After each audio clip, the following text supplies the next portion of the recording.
Hey guys, what is up? It is me, Pagey, here once again with another video on Crisis on Infinite Earths. I might be seeming calm right now. This is my review for part 3, but I'm just gonna break my charade and act on putting it. What the hell just happened? Okay, spoiler alert, obviously, but why would you watch this video if you've not watched the episode? That's a bit silly. What? Look, I was expecting a cliffhanger. But now I'm annoyed, and like good annoyed, like I'm excited from what just happened, but also annoyed because we have to wait a month. Oh, we got to talk about this. Okay, but of course, last episode, we went Paragon hunting. We already had 2 Paragons, had to find 2 more. We found out the Kingdom Come Superman was the Paragon of Truth, and then we ended up finding that Kane was the Paragon of Courage. Oh my god. And Sarah was Paragon of Destiny, and Kara, aka Supergirl, was Paragon of Hope. We've got 3 more Paragons to find in this episode, and that's where we're going, but more than that happens. But, oh god, okay, if you want to leave your thoughts in the comment section down below, let me know what you thought of this episode. I need to know what you guys thought, actually. It's a compulsory. If you're watching this video, you need to let me know what you thought in the comments. It's compulsory, because I need some various opinions. So, let me know what you thought in the comment section down below, your favorite part of the episode, theories you have going from it, all that. And of course, if you're going to enjoy the video and you enjoyed this episode and you're also just a bit annoyed but also excited from what happened, drop a like on the video to do all that. Let's just go through the episode, talk about the major points and the things I want to talk about. So we started the episode off with a bit of a opening sort of thing, like a stinger, what do you want to call it, with Huntress from the Birds of Prey show from, just the Birds of Prey show. Now, they were on Earth 203, which I think is the reference to Earth, like the 2003, which I think is when the show started. Now we have that Huntress talking to Oracle or Barbara Gordon. Then the Watchtower thing gets wiped out, and then we see Huntress get wiped out. So that's another Earth that's being wiped out, and the Earths are being wiped out at a very fast rate. Like, they're dropping numbers really quickly, like very, very quickly. But of course, this was a Flash episode, so like, Supergirl and Batwoman, there were focuses sort of on that episode in regards to either characters or just certain storylines, if you want to call it. So Team Flash joined Crisis. So we have Ralph, Cisco, and Frost come over. Obviously, Iris had already been in the previous episode. Now, Ralph Dibny is a bit starstruck, which I thought was pretty funny. Now, the heroes are going to save as many people as they can in the multiverse and try and bring them to Earth 1. So we find out a couple of things, and that's actually the remaining 3 Paragons. They just jump straight into it, and 2 of them we already have on the ship, so they don't have to go find that many. We only have to go find 1 in this episode. So Martian Manhunter is the Paragon of Honor, and the Flash is the Paragon of Love. Now, a lot of people were sort of annoyed that, Barry was on the ship last episode and he wasn't seen as a Paragon, but that's revealed that he is a Paragon of Love. And the one that we have to go find, the last remaining Paragon, the 7th and final Paragon, is that of Ryan Choi, the Paragon of Humanity. Now, also, we just see some returning characters onto the Wave Rider that weren't there previously last episode, and not even in the first episode in some cases, and one of them is Diggle. Now, he is double angry. He's got double dose of angriness and anger, and that's because he finds out Oliver is dead, and also that Lila is just missing, and that she is, she's gone with the Anti-Monitor, or the Anti-Monitor. Some people are saying that, why are you saying Anti-Monitor? It's Anti-Monitor. Look, I just say it different, okay? It's like cicada and cicada. Anyway, so she's off with the Anti-Monitor, and Diggle, well, he's just not very happy about a couple of things. Now, speaking of, well, not the Anti-Monitor, but the Monitor, he gives Cisco his vibe powers back. Now, this is not like Cisco was like, please, sir, can I have my powers back? I need them to do something. I don't know why Cisco sounds like that in my impersonation, but he doesn't want them. He doesn't want them. Cisco's like, no, I gave that up. But Monitor's like, you serve a greater purpose, and this is what you got to do. So he gives him his powers back. Now, I thought Cisco was actually a really nice addition. It makes you wish that he was actually there for more of the crossover, because I think just his like little snarky comments I think work in this universe, like the Arrowverse. So I wish he was actually in more of it, but you get what you can get, I guess. Or you can take what you get. I don't know, whatever. Now, Frost, Vibe, and the Flash actually go to find the source of the antimatter, which we find out is actually from that sort of tunnel area where Nash was working from. And when they go there, they're actually, introduced to Pariah. Now, I think they've actually underused Pariah a lot in this crossover. I think they've underused Pariah and arguably Anti-Monitor as well.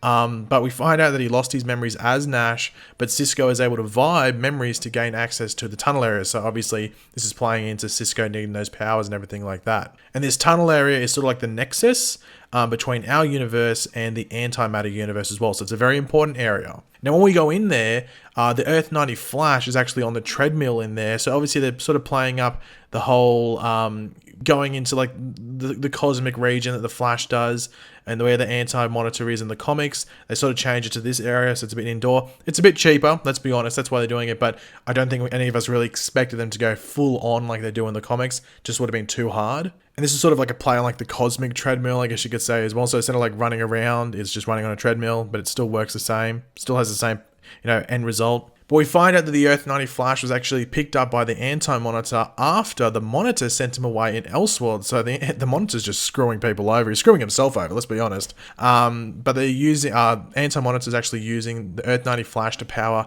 the antimatter cannon, exactly like from the comics. Now this starts a pretty crazy series of events. It was a bit predictable, but I think it still had the emotional punch that was needed. So we find out, we don't find out, but they're able to get the Earth 90 Flash off the treadmill, but the treadmill has this sort of like fail-safe, that makes it destroy Earths faster. You think they're trying to destroy Earths as fast as possible anyway with that antimatter cannon, but the fail-safe is like, well, I'll just do it faster. I guess it's like when you are cutting a bomb in those movies and stuff, and you chop the wrong wire, and it'll go from 2.5 minutes down to 10 seconds. I guess it's like that. But we'll go away from that for a bit. So we do see Iris, Ralph, and Ray Palmer go find Ryan Choi in Ivytown. And he was actually talking to his partner, Amanda, which is like the comics. He was talking to her on the phone. We do find out his daughter's name is actually Simone, which might be a reference to Gail Simone, the comic writer. Now, it was funny seeing that Ryan Choi is a bit of a fanboy of Ray Palmer. I just thought it was a nice touch, especially just because, well, that's what it is, basically.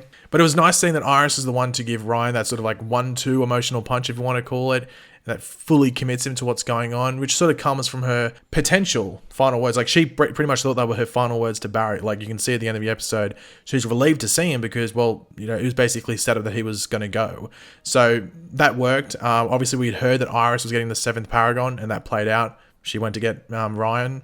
Now, one of the sub-stories in the episode, which I think it worked, but I don't understand, like, they were just walking around the Wave Rider, and that was Batwoman and Supergirl. I like to call it Batwoman v Supergirl, Dawn of Stopping the Use of the Book of Destiny. It's a bit of a long movie title, but I think it's relevant and works. I think their conversations work, and it sort of plays into the whole kryptonite that Batwoman or Kate took at the end of last episode. I just thought them randomly walking around the Wave Rider was weird. I know it's a trope on Legends that they just randomly walk around the Wave Rider. But yeah, I thought they might have done something different here, but still worked as like a subplot. Now, one of the big arrivals in this episode that people were looking forward to was, of course, that of Black Lightning. He arrives on Earth 1. He isn't too happy to be there, and he is told that his Earth is gone. We saw that in the Black Lightning episode yesterday. Obviously, that means along with his family. Now, this scene was really good, especially Jefferson. I think Cress Williams, who plays him, did a really good job. You could really sense, like, the pain of losing his family. But essentially here, Black Lightning is used to try and contain the energy from the antimatter cannon to sort of like go against the failsafe.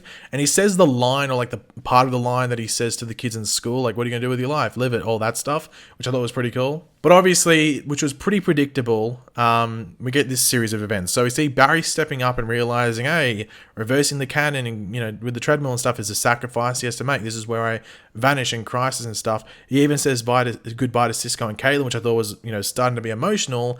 But then all of a sudden, Earth 90 Flash is like, yo, no, sorry, I'm going to take your speed here, and I'm going to get in the treadmill myself, because as a lot of people were thinking, and as even this Earth 90 Flash says, he goes, a Flash has to die, not specific on which one. So it was predictable. Even in one of the promos, they showed like the charred up remains of his Flash suit, which sort of spoiled this moment. Weird promotional thing that was. But anyway, we get to see flashbacks to the 1990 Flash show with him and Tina McGee just before he disintegrates and destroys the cannon. So this was a good scene. It was very emotional. However, it was predictable. Like, I think everyone thought it was going to happen, but we do see that emblem left behind in a very like iconic way. But now, one of the other subplots in this episode was the revival of Oliver and trying to get Oliver's soul back into his reborn or reanimated body through the Lazarus Pit. So we go to Earth 666, go to Los Angeles. We have Constantine, Diggle, and Mia going to see, as it was not predicted, but reported, and people thought it wasn't happening, Lucifer Morningstar. Now, he gives them a card to access Purgatory. And when we get there, it's actually Lian Yu, because Lian Yu is Mandarin for Purgatory, like we've heard since Arrow Season 1. Having Lucifer there was cool. He hit on Mia. Is Mia literally in the crossover for male characters to hit on? I have no idea, because I think that's 2 or 3 now times that's happened, so yeah. Anyway, Purgatory Oliver is pretty much like OG Oliver, like Island Oliver. We're only getting really quickly because then Jim Corrigan, aka the Spectre, shows up and pretty much says it's Oliver's time to take it on. So Oliver chooses destiny as the Spectre over returning his soul to his body. So that's a decision that Oliver made, and I'm sure we're going to see the play on from that in the next couple of episodes when we return. Now, the Jefferson and Barry scene after all this is done, I thought was probably the best scene in the episode in regards to just a conversation based scenes. Bring up their fathers and stuff and honoring their memories. I thought that was great. And that was almost like the welcome ceremony, if you want to call it, to Black Lightning into the Arrowverse. That was like even like the handshake between Barry and Black Lightning. That's going to be your new like sort of like male relationship, if you want to call it, or the two lead male characters in this universe. So I know Superman's coming in with his own show, but I thought that was like the two sort of like lightning based characters, if you want to call it. So I thought that was a nice scene. But we finally do see all the Paragons brought together. All 7 Paragons are there, which I thought was a cool moment. But then Harbinger returns, and as soon as that happened, I was like, oh crap, we're getting this stuff from the comics, this big thing that if you don't actually watch the comics, you won't be predicting. Watch the comics, haven't read the comics, sorry, you wouldn't have known what was going to happen. But Harbinger returns. She is different. She can't remember where she was. She has been fully taken over by Anti-Monitor. Now, Harbinger, or Anti-Monitor as Harbinger, kills the Monitor in a bit of a Dragon Ball Z Kamehameha, Kamehameha, whatever the thing is from that show. Kills the Monitor. It was cool to hear the Monitor refer to the Anti-Monitor as Mobius, though. I thought that was pretty cool. If you read the comics, you know why that's cool. That's actually his name, if you needed to know. But yeah, the Monitor. RIP, F's in the chat for the Monitor. But it was crazy what happens after this. So Earth 1 is just straight up destroyed. We thought, okay, we've saved one Earth, it's good. Oh no, it's gone. It's destroyed.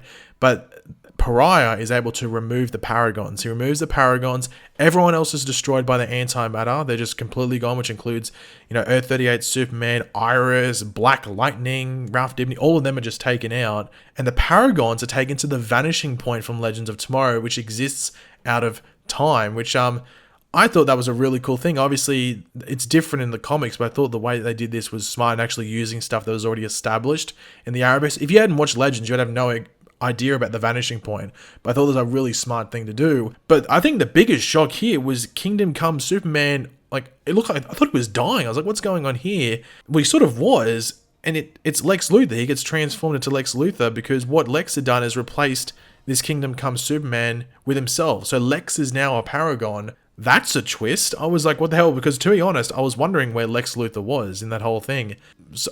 So he's pretty much like a hero now. He's important to what's going on. Oh, God, that's very surprising. And they've taken out arguably like one of the characters that a lot of people were looking forward to watching and seeing more of, and put Lex in their role. And I think it's a bit more controversial because it's Lex replacing a Superman. But man, that was pretty damn crazy. But overall, I thought this was probably the best episode. Actually, I'm not going to say probably. It was the best episode. I think it was the best written episode as well. They had really good dialogue, especially between whether it was Iris and Barry, Jefferson and Barry, and some other characters as well. Had a lot of cool fan scenes as well. Nothing really too much to nitpick outside of maybe like the Flash death was a bit predictable, and it was a bit weird how Batwoman and Supergirl were just walking around the Wave Rider randomly without any sort of purpose. But yeah, this is going to be tough, waiting a month to get the fallout from this. Obviously, we get a 2-hour finale, it's all on the same day, but man, having to wait that long is going to be a bit of an effort. But look, let me know your opinions in the comments section down below. What did you think of this episode? What was your favorite moments? What didn't you like too much? And what are your theories going forward? How do you think the last 2 episodes or 2 parts of this crossover is going to play out? Interested to see what you guys have to say, and of course, if you're going to enjoy the video, or if you have enjoyed this video, would be awesome if you could drop a like and it shows support. And if you are new to the channel, make sure to subscribe. Whew, man, we've got a lot to talk about over the next month until parts 4 and 5. But I'll catch you on the next video, guys. Goodbye.